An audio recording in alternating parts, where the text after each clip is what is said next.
Hello दोस्तों, नमस्कार। स्वागत है आप सभी लोग का द ब्रिलियंट स्टडी सेंटर में। दोस्तों, आज हम लोग देखने वाले हैं 8 मई 2026 के करंट अफेयर एवं उससे संबंधित जितना भी आज को स्टैटिक जीएस बन रहा है जो एग्जाम के लिए महत्वपूर्ण है, वो सारे क्वेश्चन को इस वीडियो में कवर करने वाले हैं। तो इसलिए दोस्तों, वीडियो को अंत तक जरूर देखना और चैनल पर नए हो तो चैनल को सब्सक्राइब कर लेना।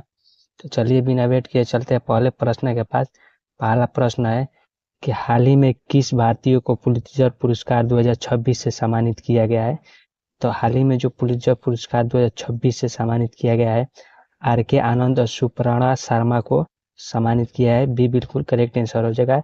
ये दोस्तों, ये इस क्वेश्चन को स्टार मार्क कर लेना, ये एग्जाम में किसी न किसी पूछे जाने वाला है, तो इसलिए इसका स्टार मार्क कर लेना। तो पुलित्जर पुरस्कार 2026 में जो सम्मानित किया गया है, वो दो लोग को सम्मानित किया गया है। एक आर के आनंद है, सुपर्णा शर्मा को सम्मानित किया गया है।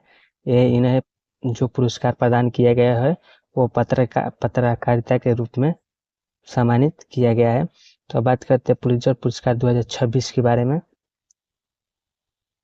2026 में भारतीय पत्रिका आर के आनंद और सुपर्णा शर्मा को डिजिटल निगरानी और साइबर धोखाधड़ी को उजागर करने के लिए यह पुरस्कार से सम्मानित किया गया है।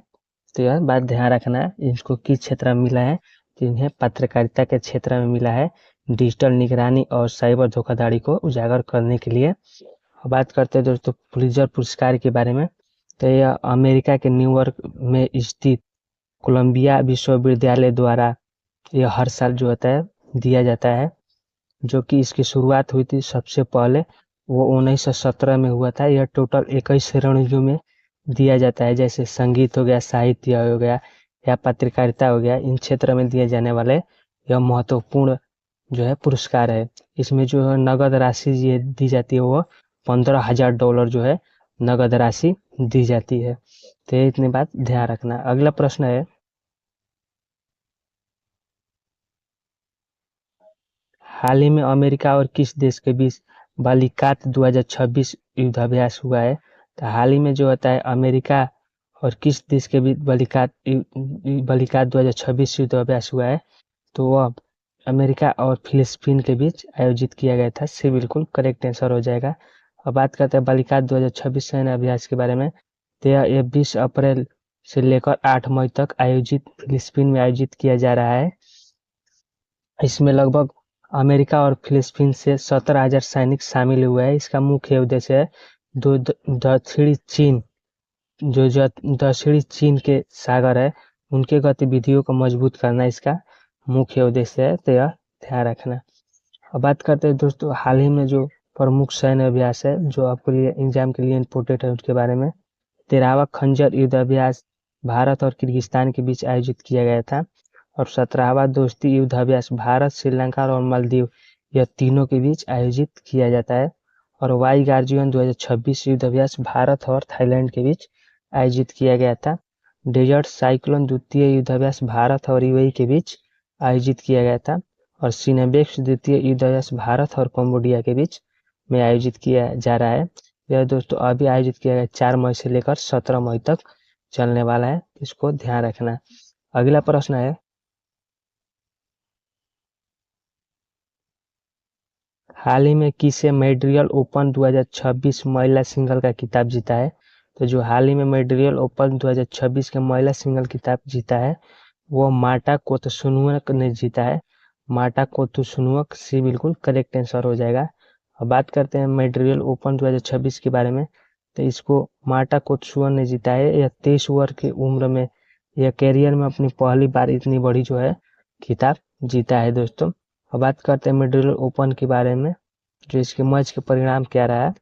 तो इसका आयोजन स्पेन की राजधानी मैट्रिया पार्क मंजोरेस में आयोजित किया गया था। इसमें जो विजेता रहा यूक्रेन के मार्टा कोत्सुक ने विजेता रहा, और वो विजेता मीरा एंडवानी ने जो रूस की थी वो विजेता थी। इसमें जो है इसमें टोटल फाइनल सीट जो हासिल की थी वो मार्टा एटमानिक ने 7.5 मार्क्स जो हासिल की थी, और मीरा एडवाणी ने 6.3 मार्क्स जो हासिल की थी। अब बात करते हैं दोस्तों खेल में जीते गए प्रमुख खिताब के बारे में। तो दक्षिण कोरिया ने डेनमार्क के होसेंस में आयोजित उबेर कप 2026 का खिताब जीता है। और सौरव कोठारी ने आईबीएस वर्ल्ड बिलिस्टर चैंपियनशिप 2026 का खिताब जीता है। और पंजाब एफसी ने एआईएफएफ एथलीट लीग 2025-26 का खिताब जीता है। और साध्वी सतीश सैल ने मिस इंडिया वर्ल्ड 2026 का खिताब जीता है। आर वैशाली ने साइप्रस में आयोजित विमेंस कैंडिडेट टूर्नामेंट 2026 का खिताब जीता है। यह ध्यान रखना। अगला प्रश्न है, निम्न में से किस देश के द्वारा हाल ही में चर्चा में डैम्प उपग्रह विकसित किया गया है? जो हाल ही में चर्चा में रहा डैम्प उपग्रह उसको विकसित किया गया है, वह चीन के द्वारा विकसित किया गया है। ये बिल्कुल करेक्ट आंसर हो जाएगा। अब बात करते हैं डैम्प उपग्रह के बारे में। तो इसे चीनी वैज्ञानिक अकादमी द्वारा विकसित किया गया है। इसका मुख्य उद्देश्य है कि अंतरिक्ष में इलेक्ट्रॉनिक गामा किरणें और बाहरी ब्रह्मांडों के किरणों को पता लगाकर डार्क मैटर के रहस्यों को सुलझाना इसका मुख्य उद्देश्य था। तो यह ध्यान रखना। अगला प्रश्न है,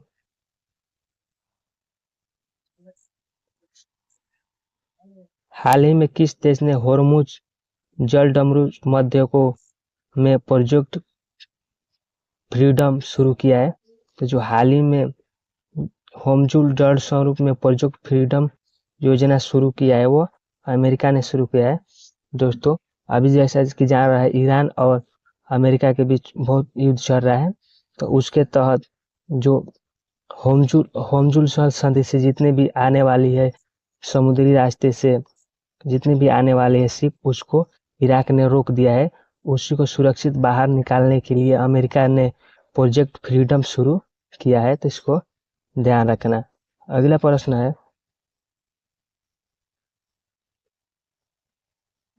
हाल ही में कौन भारत का पहला मोती पालन क्लस्टर बन गया है? तो भारत का पहला मोती पालन क्लस्टर बन गया है वो हजारीबाग है। टी बिल्कुल करेक्ट आंसर हो जाएगा।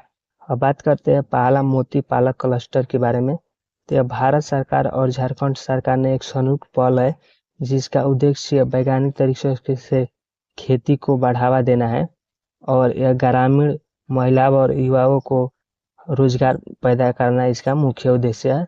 इसके जरिए जो है कुल लागत 22 करोड़ रुपए की लागत की गई थी, जिसमें अब तक हजारीबाग जो है वह 1.2 लाख से अधिक मोती का उत्पादन कर चुका है। तो यह ध्यान रखना। अब बात करते हैं भारत में पहली योजना के बारे में। तो गुजरात सेमीकंडक्टर नीति लागू करने वाला भारत का पहला राज्य है। महाराष्ट्र देश का पहला डिजिटल म्यूजियम शुरू किया है। और उत्तराखंड समान संहिता लागू करने वाला पहला राज्य है। और ई वोटिंग शुरू करने वाला भारत का पहला राज्य बिहार है। तो यह ध्यान रखना। दोस्तों हाल ही में जो एग्जाम हुआ ना एडीओ का एग्जाम एईडीओ का एग्जाम जो हुआ ना उसमें यह क्वेश्चन पूछा गया था कि ई वोटिंग शुरू करने वाला पहला राज्य कौन सा है, तो वह बिहार है। और समान संहिता दोस्तों यह एसएससी के एग्जाम में और बिहार दरोगा के एग्जाम में भी पूछा गया था कि समान संहिता नीति लागू करने वाला पहला राज्य कौन है, तो यह उत्तराखंड है। ध्यान रखना। अगला प्रश्न है,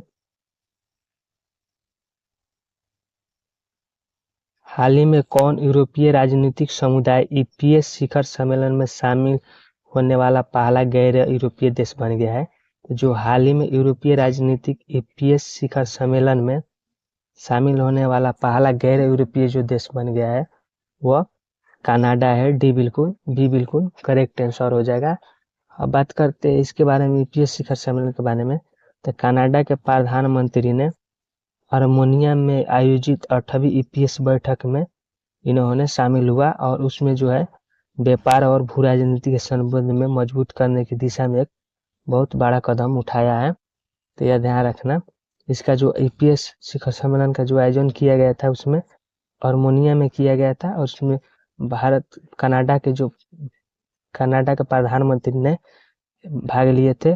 और इसका जो इस बार का बैठक था 8वीं बैठक था। यह बात ध्यान रखना। अब बात करते हैं कुछ प्रमुख संगठन के बारे में। तो भारत ने वर्ष 2028 में कोप 33 शिखर सम्मेलन की मेजबानी करने से अपना नाम वापस ले लिया है और संयुक्त अरब अमीरात ने पेट्रोलियम निर्यात देश ओपेक समूह से अलग हो गया है और जॉर्डन ने भारत के नेतृत्व में अंतर्राष्ट्रीय सौर संगठन में शामिल हुआ है। तो यह ध्यान रखना, यह जो आपके तीनों क्वेश्चन है ना बहुत इंपॉर्टेंट है दोस्तों, आपको एग्जाम में किसी न किसी जरूर छपेगा, इसको ध्यान रखना। अगला प्रश्न है कि हाल ही में किस स्थान पर दूसरे अंतर्राष्ट्रीय प्रवासन समीक्षा मंच का आयोजन किया गया है जाएगा। तो जो हाल ही में दूसरे अंतर्राष्ट्रीय प्रवासन समीक्षा मंच का आयोजन किया जाएगा वह न्यूयॉर्क में किया जाएगा। सी करेक्ट आंसर हो जाएगा। और बात करते हैं IMRF के बारे में, तो यह योजना अमेरिका के न्यूयॉर्क में किया जा रहा है। यह जो सम्मेलन है 4 मई से 18 मई 2026 तक चलेगा। इसका मुख्य उद्देश्य यह है कि सुरक्षा और व्यवस्थित और नियमित प्रवासस्थानों को वैश्विक समझौता की समीक्षा करना इसका मुख्य उद्देश्य है। बात करते हैं दोस्तों विश्व में आयोजित सम्मेलन की जो आपके लिए महत्वपूर्ण है। तो बिश्केक में SCO रक्षा मंत्रियों का बैठक का आयोजन किया जाएगा। SCO में नई दिल्ली में चौथा भारत अफ्रीका फोरम शिखर सम्मेलन का आयोजन किया जाएगा और मॉरिशस में 9वां हिंद महासागर सम्मेलन का आयोजन किया जाएगा। और जो फ्रांस है, फ्रांस में स्वास्थ्य को बढ़ावा देने के लिए वन हेल्थ समिट योजना का बैठक किया गया और ब्राजील में प्रवासी वन जीव संरक्षण की 15वीं बैठक की आयोजना की गई। तो यह ध्यान रखना, बहुत इंपॉर्टेंट क्वेश्चन है दोस्तों। आज का वीडियो यहीं तक रहा। अगर वीडियो अच्छी लगी हो तो लाइक जरूर करना, चैनल को सब्सक्राइब कर लेना दोस्तों। और दोस्तों बहुत हाल ही में हम इस चैनल पर आपको टॉपिक वाइज वीडियो कराने वाले हैं जो कि आपको प्रत्येक एग्जाम में पूछे जाने वाले हैं। तो इसलिए चैनल को सब्सक्राइब कर लेना, अपने दोस्तों के पास शेयर जरूर करना। और दोस्तों हाँ, इस वीडियो में जो भी आपको टॉपिक पढ़ाया जाएगा वह सटीक टॉपिक पढ़ाया जाएगा जो आपको डायरेक्ट एग्जाम में पूछे जाने वाला है। इसमें कोई भी ऐसा वीडियो के लेंथ बढ़ाने के लिए धोखाधड़ी सवाल नहीं पढ़ाया जाएगा। जो भी पढ़ाया जाएगा वो करंट अफेयर से रियली करंट अफेयर पढ़ाया जाएगा और वैसा पढ़ाया जाएगा तो जो आपको उससे करंट अफेयर आपसे एग्जाम में पूछे ही जाएगा दोस्तों। तो चलिए ध्यान रखना, मिलते हैं अगले वीडियो में, तब तक के लिए बाय।